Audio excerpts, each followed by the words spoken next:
AP cabinet కీలక నిర్ణయాలు. భూ బదిలీలు, ట్విన్ టవర్స్, పీపీపీ పాలసీకి ఆమోదం అంట. ముఖ్యమంత్రి చంద్రబాబు నాయుడు అధ్యక్షతన గురువారం జరిగిన ఆంధ్రప్రదేశ్ మంత్రివర్గ సమావేశంలో రాష్ట్ర అభివృద్ధి, పెట్టుబడుల ప్రోత్సాహం, పట్టణాభివృద్ధి, మౌలిక వసతుల కల్పనకు సంబంధించిన పలు కీలక నిర్ణయాలకు ఆమోదం లభించింది. సమావేశం అనంతరం మంత్రి కొలుసు పార్థసారథి మీడియాకు మంత్రివర్గ నిర్ణయాలు వెల్లడించారు. ఏదుల ముస్తూరులో 19.55 ఎకరాల భూమిని ఆంధ్రప్రదేశ్ ఇండస్ట్రియల్ ఇన్ఫ్రాస్ట్రక్చర్ కార్పొరేషన్కు బదిలీ చేసేందుకు కేబినెట్ గ్రీన్ సిగ్నల్ ఇచ్చిందని తెలిపారు. అలాగే తిమ్మ సముద్రంలో 13.45 ఎకరాల భూమిని రాజధాని పట్టణాభివృద్ధి సంస్థకు బదిలీ చేయడానికి కూడా ఆమోదం తెలిపిందన్నారు. కొత్త జిల్లాల ఏర్పాటుకు అనుగుణంగా పట్టణాభివృద్ధి సంస్థల పునర్వ్యవస్థీకరణ చేపడుతూ యూడీఏల సంఖ్యను 21 నుంచి 23కి పెంచాలని మంత్రివర్గం నిర్ణయించినట్టు వెల్లడించారు.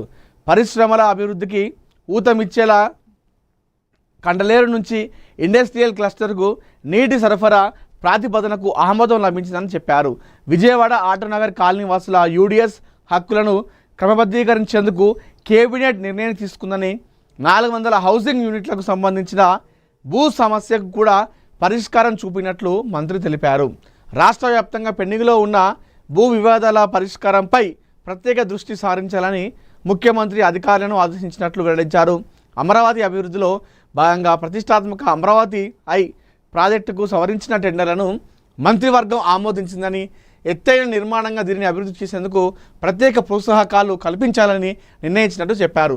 అమరావతిలో 47 అంతస్తులతో ట్విన్ టవర్స్ నిర్మాణానికి కూడా కేబినెట్ ఆమోదం తెలిపిందన్నారు. ఈ టవర్స్లో కార్పొరేట్ సంస్థలు, క్వాంటమ్ టెక్నాలజీ సంస్థలకు కార్యాలయాలు ఏర్పాటు చేసుకునే అవకాశాలు కల్పించినట్లు వివరించారు. హైకోర్టు భవన రీడిజైన్ ప్రతిపాదనకు గ్రీన్ సిగ్నల్ లభించిందని పేర్కొన్నారు. పెట్టుబడులను ఆకర్షించడం, వ్యాపార నిర్వహణను సులభతరం చేయడం లక్ష్యంగా ఈజ్ ఆఫ్ డూయింగ్ బిజినెస్లో భాగంగా అమ్నిబస్ చట్టం 2026ను తీసుకొచ్చినట్లు మంత్రి తెలిపారు.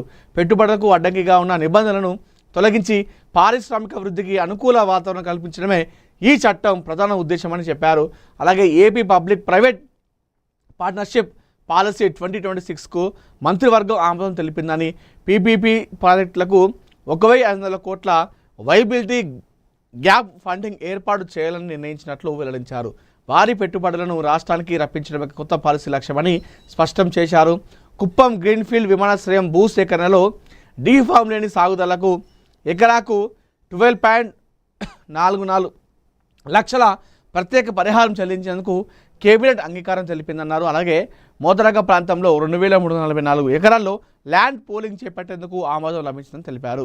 High speed rail project, inner ring road నిర్మాణానికి అవసరమైన భూముల సమీకరణకు కూడా మంత్రివర్గం అంగీకారం తెలిపిందని మంత్రి పార్థసారథి వెల్లడించారు.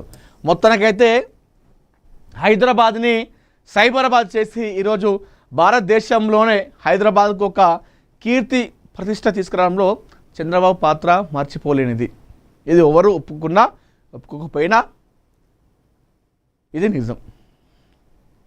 అప్పుడు ఆయన కట్టినటువంటి ఈ సైబర్ సిటీ ఏదైతే ఉందో, ఆ హైటెక్ సిటీ, దానివల్లనే ఈరోజు ఇంత డెవలప్మెంట్ జరిగింది, ఇన్ని కంపెనీలు వచ్చినాయి.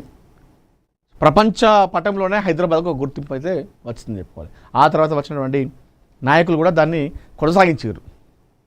అది చేయలేని చెప్పట్లేదు, కానీ ఆయన వేసిన పునాది అది అప్పుడు. సో ఇప్పుడు ఆంధ్రప్రదేశ్ను కూడా అదే తరహాలో చేసేందుకు అక్కడ ప్రయత్నాలు జరుగుతూ ఉన్నాయి. ఏ విధంగా అయితే ఇక్కడ హైటెక్ సిటీ, సైబర్ సిటీ చేసి ఆ విధంగా అభివృద్ధి చేసారో, ఇప్పుడు ఆంధ్రప్రదేశ్లో అదే తరహాలో ట్విన్ టవర్స్ ఇవన్నీటికి మొత్తం కూడా చేసి ఆంధ్రప్రదేశ్ను మరొకసారి అమరావతి పేరు మారు మోగేలా అడుగులు వేస్తూ ఉంది అక్కడ కూటమి ప్రభుత్వం. ముందుగా చంద్రబాబు అధ్యక్షతన ఇదంతా జరుగుతూ ఉంది. జగన్ అండ్ కోను కంట్రోల్ చేయడానికి 2 నిమిషాలు చాలు. స్థానిక ఎన్నికలకు సిద్ధం కావాలి. మంత్రులకు కేబినెట్ సమావేశంలో